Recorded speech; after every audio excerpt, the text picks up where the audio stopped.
Hey everyone, Jewel Colors here. I know it's been a while, but I am finally coming out with the video, and today is going to be a DIY day, and I'm going to be making some shirts. This is the inspo right here that I am looking for, and yeah, so let's get into it. Okay, so first things first is I'm going to show you how I made the shirts. As you can tell, I already have the designs, but I wanted to show you my thought process behind everything, so that's what we're going to get into right now.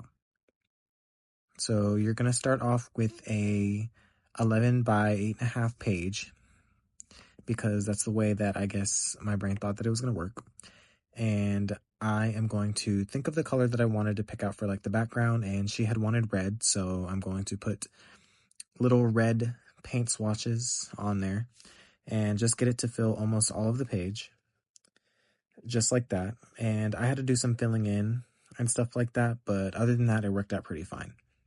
And after that, you want to put in the pictures that the client, or in this case, my friend, gave me.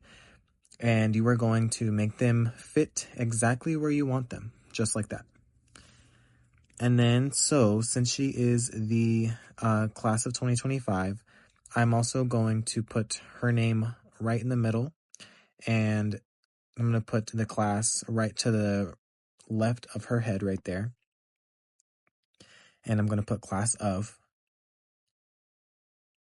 And these are just the parts of the shirt that I'm putting because I'm doing the proud mom of Elena Lewis, and that's how it's going to look. So I do have multiple ones of these. I have mom, dad, Mimi, papa, auntie, sister-in-law, and different ones, but that's how I created this. All right, and so if you were wondering how I was actually going to print this out and put it on the shirt, so I have a DTF person that I send. So that is a digital transfer, whatever the F stands for. It's a heat transfer that basically is printed out, and it has like a glossy side that when with heat it will basically mold on with the shirt, and it'll stick to the shirt. So I had to print out, I believe, 22 of the prints, and they were all specific to what they needed. So like when I was talking about mom, dad, Mimi, papa, little cousin, stuff like that. So I just wanted to show you two of them that I have right now. So this was for a youth shirt. This is the proud little sister, and this is how it looks when it came out. And I think it looks pretty good with the way that it printed. And as I was telling you, the backside, it is like this shiny layer, as you can tell, like right there. This is like the sticky part and the powder, like once you apply heat, it'll stick onto the shirt. So this is for the little sister. This is for a youth shirt, because as you can tell, like if you were to put it on my shirt, it would be really small. And this is the proud mom.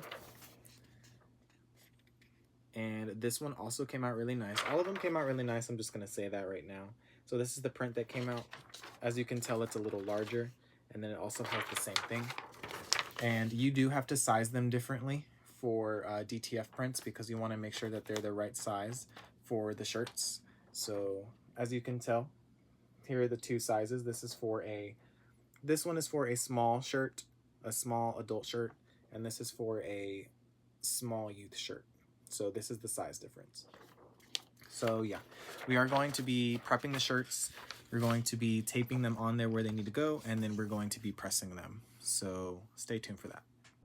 Okay, everyone. So if you need to get a flat surface, you can. I do not have a workspace big enough for shirts. So what you're going to do is you're going to get the size shirt that you need. So I know that the small adult t-shirt was going to go with the mom, the proud mom one that I have. So I'm going to place it right in the middle. I usually use 3 fingers or 4 depending on the length. I use 3 fingers from the bottom of the collar from right here. I just place my finger and I put the image right where I want it. And then I also check if it's even on both sides, from both sides. And then what you can do is you can also use the bottom of the shirt and curl it up to see if it makes a straight line at the bottom for your design. And now I'm going to get some tape and put it on there. All right, the tape is on there. And now you are going to check if it is to your liking and to where everything is positioned correctly.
All right, and then when you have everything laid out the way that you wanted, if you have a heat press, then you are going to just set it to 365. I do it for 365.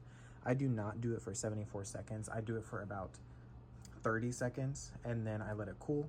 I peel the tape off after it's cooled, and then I reheat it just for another 10 seconds. But before you do this, you want to make sure that it's green and it's already to the temperature that you selected. So I'm still waiting for that. And if you have a sheet of parchment paper, then all you want to do is just grab it, set it over the image, and then you'll just press it whenever it's ready. But for now, we're just going to wait until that's green, and then I'll show the process. Okay, so now that the button is green, it is at the set temperature, and I did change the 30 seconds. The 70 seconds to 30 seconds. So now what you're gonna do is you're gonna make sure your parchment paper is on. You just wanna make sure that it's covering your whole image. You just push it into where it's all the way back, and then you just press the green button and it'll go down and it'll do that. So now that it is finished pressing, the heat machine went automatically back up since it's finished after the 30 seconds. So you want to pull it out. You want to remove the the parchment paper. Just put it to the side because you can always reuse that. And then what you want to do is you want to let this cool off, and then we'll peel off the image and see how everything looks. Okay, so now since everything is cooled off, you're going to peel gently from the corner, so from right here or from any four corners, and you are just going to want to just carefully remove the film from the top.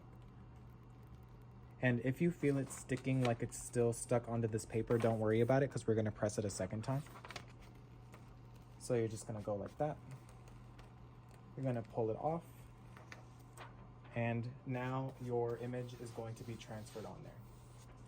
So after that, what you're going to do is you're going to get your parchment paper one more time. You're going to put it back over, and you are going to push this back in, and we're going to do it for 15 seconds only. So we're just going to wait for the 15 seconds. So now that it's at 15, you can just stop it mid-press. You can pull the shirt out, remove the parchment paper, and you can let it cool again, but now this is going to be set. The image is already going to be set, so you should be fine. And now I want to show you the finished product. Okay, first off, mind the mess, but I'm going to pop in there real quick. It's going to be edited. So this is what the shirt came out to look like. And I really like the way it came out. It looks like it's pressed on there. So now I just got to do it 22 more times.